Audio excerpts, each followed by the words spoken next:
Bwana Yesu asifiwe sana. Tumsifu Yesu Kristo, watu wa Mungu.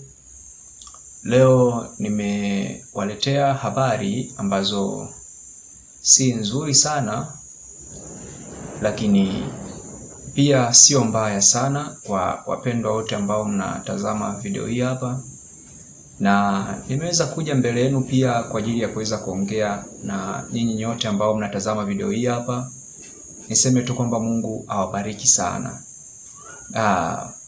Usiweze kuscroll hii video, itakusaidia sana kwa sababu kuna vitu vizito ambavyo naenda kuviongea hapa saizi, na imani kwamba utaweza kujifunza, lakini pia utaweza kujua ni namna gani sasa ya kuweza kuishi na jamii. Kwanza ndugu zangu, kabla sijaweza kwenda kwenye mada yangu kuu, nataka niweze kuwafundisha habari ya wito.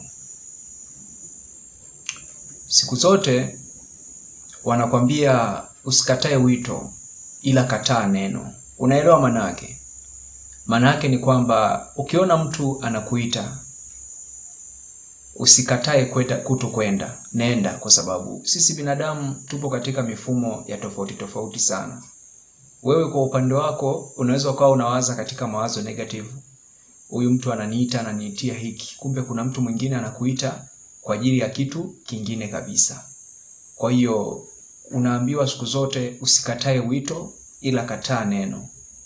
Hii inamaanisha nini? Inamaanisha kwamba ukiona umepata wito mahali fulani, usikatae kuweza kwenda, ila baada ya kufika kwenye eneo lile la tukio, kataa utakachokikuta. Lakini nikizungumza hivi pia ina mechi na mazingira. Inategemeana katika mazingira gani, unaitwa wapi na nani. Lakini sio kila mtu anayekuita kwamba unaweza ukaenda. Nadhani wewe ni mtu mzima na ni mtu ambao unajielewa na ni mtu mwenye akili zako timamu. Kwa hiyo inategemeana unaitwa saa ngapi, muda gani, na unaitwa na nani.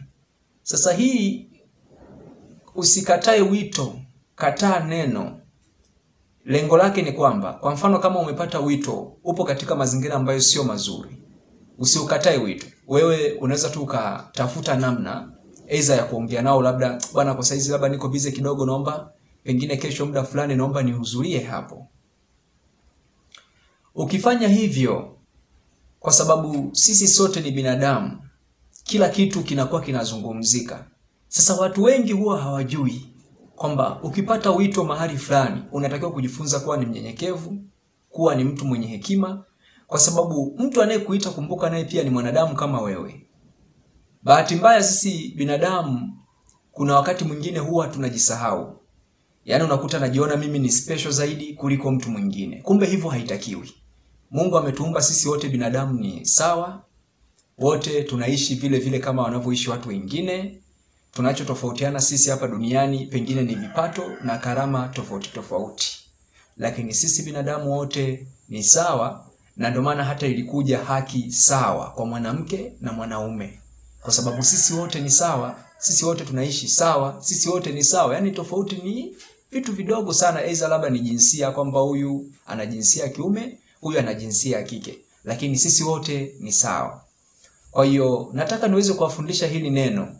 Hili neno ambalo naenda kukupatia litaweza kukuingia kiakili, kisaikolojia, lakini pia utajifunza ni namna gani ya kuweza kuishi na watu vizuri bila kuweza kuwaletea vikwazo watu wengine. Sasa unapokuwa unapata wito mahali, umeitwa, bwana njoo, manake wito ni kitu kizuri, kwamba wanakuita njoo tuzungumze. Unapokuwa unakaidi ule wito, moja, umekuwa umetengeneza dharau. Mbili, mtu anaanza kujisikia vibaya kwamba wewe umetuchukuliaje. Unajua, naweza nikazungumza kuna baadhi ya watu wengine pia ambao kwa upande wao mtu anaweza, kwa mfano kama akakutana na trafiki akasimamishwa, yeye anapitiliza, sawa. Alafu unakuta siku nyingine watu wameshajijenga kisaikolojia kwamba pengine hao watu mbona hata tukisimamisha huwa hawasimamaki. Kwa hiyo unakuta nguvu zikishaanza kutumika, wale tena wanakaa na kwanza kulaumu, unajua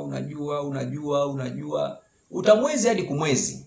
Unapokuwa unaitwa mahali, jifunze kuitikia wito. nenda kakaeni chini, kwa sababu sisi wote ni binadamu, muweze kukaa, muweze kuzungumza. Aidha pengine bwana ulikuwa unafanya hivi kwa ajili gani? Unajua sisi binadamu tunafanya vitu katika mifumo tofauti tofauti. Kwa hiyo ni vema watu wakawa wanajua nia yako, kwamba umefanya hivi kwa nia gani. Kwa sababu tuko tofauti, umeona? Kwa hiyo lazima mtu aweze kujua kwamba bwana hivi kitu ulikuwa unafanya, sasa nia yako hasa ilikuwa ni nini? Pengine unaweza kumuelewesha mtu katika hali ya uelewa, akaelewa tu kwamba kumbe nia yako ulikuwa unatafuta tu riziki.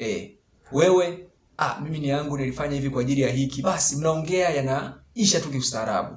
Lakini mtu anapokuwa anakuita wewe ukakaidi ule wito, kwanza hiyo ni dharau. Cha pili, hiyo sio mifumo ya maadili ya sisi wa Tanzania, huwa hatuishi hivyo. Kitu cha tatu ni mifumo ambayo sio mizuri, ni mifumo ya dharau, kiburi, alafu ni kutaka kujiona kwamba wewe ni mkubwa kuliko mtu yoyote. Alafu kitu cha tatu ni kuweza kuwadharau watu kulingana na majukumu yao. Sawa? Mtu anapokuwa anakuita mahali, wewe ukakaidi pengine usiende. Yaani kwanza hiyo ni dharau. Cha pili hicho ni kiburi. Cha tatu manake ni unajiona wewe ni bora zaidi kuliko watu wengine. Sasa hiyo katika maisha ndugu zangu haifai.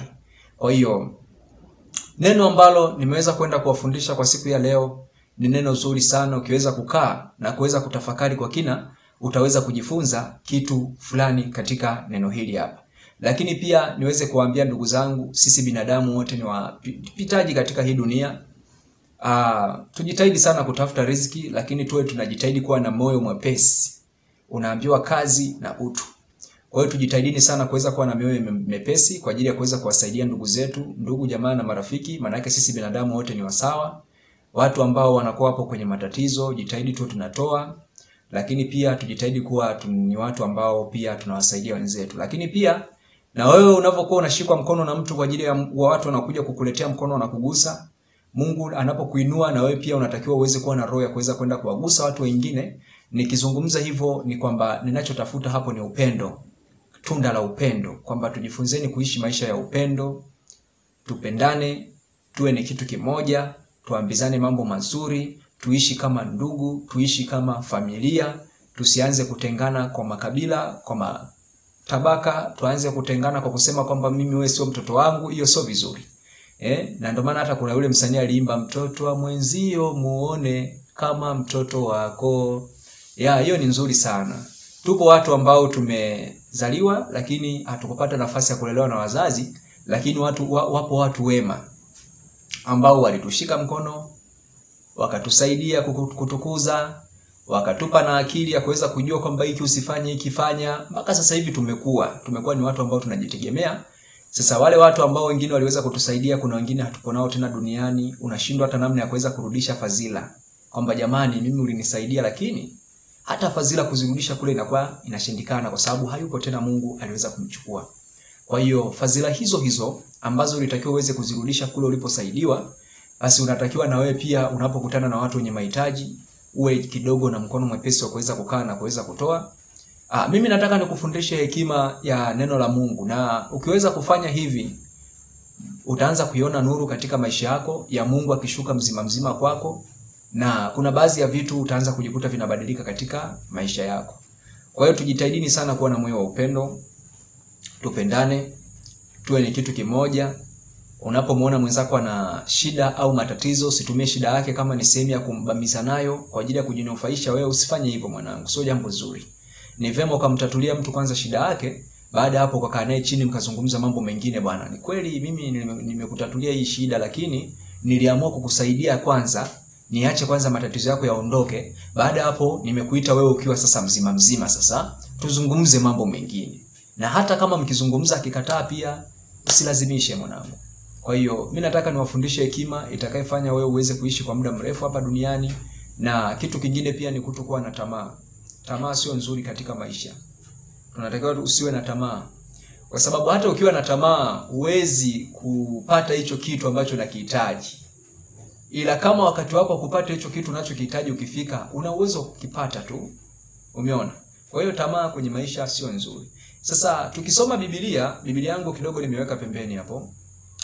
Biblia ukienda kwenye amri 10 za Mungu, unaambiwa usiibe, usiue. Umeona? usiue, usiseme uongo. Sasa kumbe hata kusema uongo pia ni kosa. Yaani kuzungumza uongo manake ni kushuhudia mambo ya uongo. Fulani aliongea wakati hajaongea. Fulani ni mbaya wakati sio mbaya. Yaani usizungumze mambo ya uongo, yaani uongo sio mzuri, hata Mungu pia hapendi. Yaani uongo sio mzuri. Yaani jitahidi kuwa clear, masuala ya uongo pia sio mazuri sana. Mungu huwa hapendi. Alafu kitu kingine, unaambiwa usizini, unaelewa maana yake? Maana ya kwamba usizini kwamba yaani sio kila mwanamke, yaani imetengenezwa katika mifumo fulani mizuri alafu ni mepesi, lakini ukiwa na akili ngumu utaiona kama ni migumu.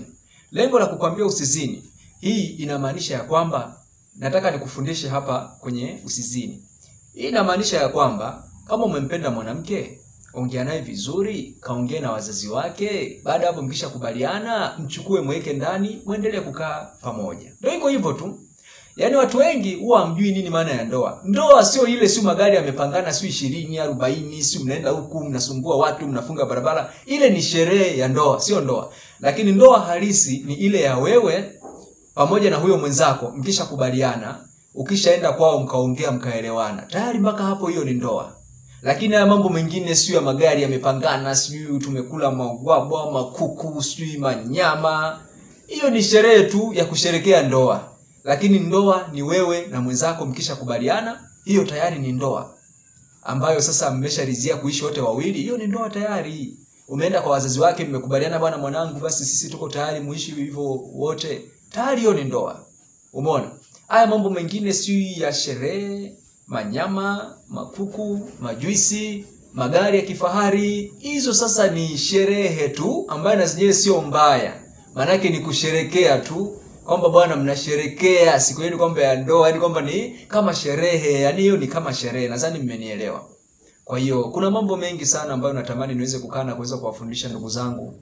Na nadhani nikiweza kukaa na kuweza kupata nafasi kidogo, nitakuja kuwafundisha kwa kina zaidi ili muweze kujifunza mambo mengi na imani mtaweza kuenjoy sana. Na mimi niseme tu kwamba Mungu awabariki sana. Niwatakie siku njema na pia nataka niwakumbushe kwamba Mungu anawapenda sana.